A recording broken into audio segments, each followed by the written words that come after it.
my final team of the six-pack that can win the Super Bowl, and it's not just because he's coming up as a guest here, but Baltimore Ravens, number one secondary in the NFL. Obviously, the Lamar Jackson, Derrick Henry combination is just filthy. You have to love adding Jair Alexander as like a dime cornerback. They got him on the cheap. Malachi Starks should form the best safety duo in the league. I know he's only a rookie, but he and Hamilton should be really formidable on the back end.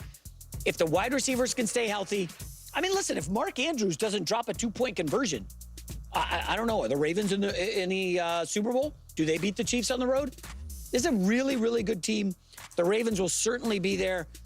Can Lamar deliver in January? That's the big question. So those are my 6. Yeah. I'm going to think about it a little bit of a different way to have this conversation. Because we've talked about the Baltimore Ravens obviously being contenders a lot recently. And I always try to find different ways to kind of look at a problem, look at a team, especially when we're talking about the same teams again and again and again, and we don't really have any new information because it's July. And I've already talked so much about the coaching and the intentionality that I really want to see the Baltimore Ravens be able to play with and have it be less about the Lamar show and be more about, like, what's the game plan here? What is the actual plan of attack so we can make everyone's life significantly easier? And I'm excited for a few different reasons. Because it was so interesting when their season started last year, and kind of through a big chunk of the season, there was the feeling of like, man, Lamar Jackson is really elevating. He's taken a step forward. He looks really comfortable. Derrick Henry is definitely working. This is really exciting to see. Even though they were still also trying to figure out the whole Derrick Henry thing and how to make it work, but there was still a lot of excitement. But then it was just like, but now this defense doesn't feel that great. And it's like, oh my gosh, what's going on? Now there's the feeling that like, this defense should be great. This defense should be awesome this coming season. And I feel as though we really have seen another level of comfortability with Lamar Jackson. And I think we even saw a reaffirming confidence of how he needs to go about playing just from his own personal standpoint. And to me, that really stood out so much after that loss against the Philadelphia Eagles. And he was talking about where he's like, oh, I was talking with my mom and this, that. And he's like, I just got to, I just got to do what I know how to do. I just got to get back to playing, playing how I know. And it's so funny because athletes make those comments a lot. People make those comments a lot, whether it's in your personal life, work life, whatever it may be. But athletes always make kind of statements like that. Sometimes it's a little bit more specific, kind of like Lamar said. Sometimes it's like, oh, I just got to get back to having fun or whatever, right? Or get back to the basics. And there's always some truth to it, but a lot of times it's kind of just something that people say, honestly. I mean, it really is. But with Lamar, it felt actually 100% practical, and it felt 100% intentional, and that there was actually a legitimate shift in how I'm going to go into a game, how I'm going to play football, how I'm going to play quarterback. And I feel as though that you then kind of saw a little bit of a shift, which then led Tom Brady, which I've now referenced this a million times because it still irritates me. I mean, it really does. When Tom Brady's like, this is a sleeping giant. This Baltimore Ravens team is a sleeping giant. And I just kept saying, why are they sleeping? There should be no reason for this team to be sleeping. And so I'm just excited to see another year of that confidence and resiliency of Lamar Jackson and what does it look like? And if there is another level to Lamar's game. And to me, that ends up being more about coaching than anything else. But if there is another degree of confidence and poise that we can see in Lamar Jackson's game, and if you combine that now with a defense that can be a lot more stable and consistent and start off stronger than they did initially, combined with now having another year at Derrick Henry and actually understanding how best to maximize him and what the plan of attack should be and how to really kind of feed off each other with Lamar and Derrick Henry, a healthy receiving core, as well as, oh gosh, there was another point that I wanted to bring up. Oh, and as well as hopefully, ideally, the coaching staff understanding that leading the NFL in penalties and penalty yards is indefensible, a disgrace, quite frankly, because you can't be a great team and have that happen to you. You can't be a legitimate contender and be in that situation, and actually fixing that once and for all, and having that no longer be a problem.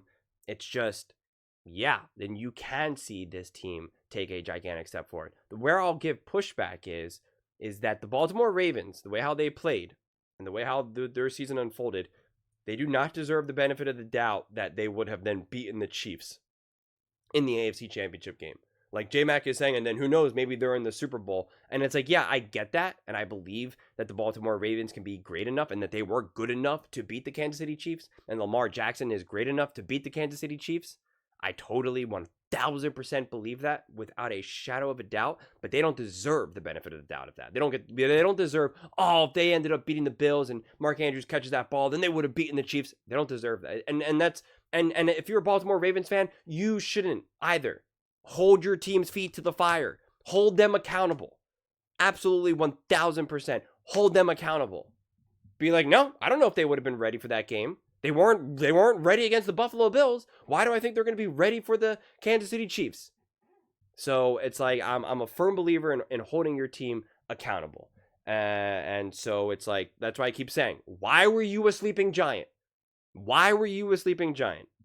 There should be no reason why you should be a sleeping giant when you literally when you're literally a team that's good enough to win the Super Bowl. Okay? No team that's truly good enough to win the Super Bowl, you should never say sleeping giant. All right?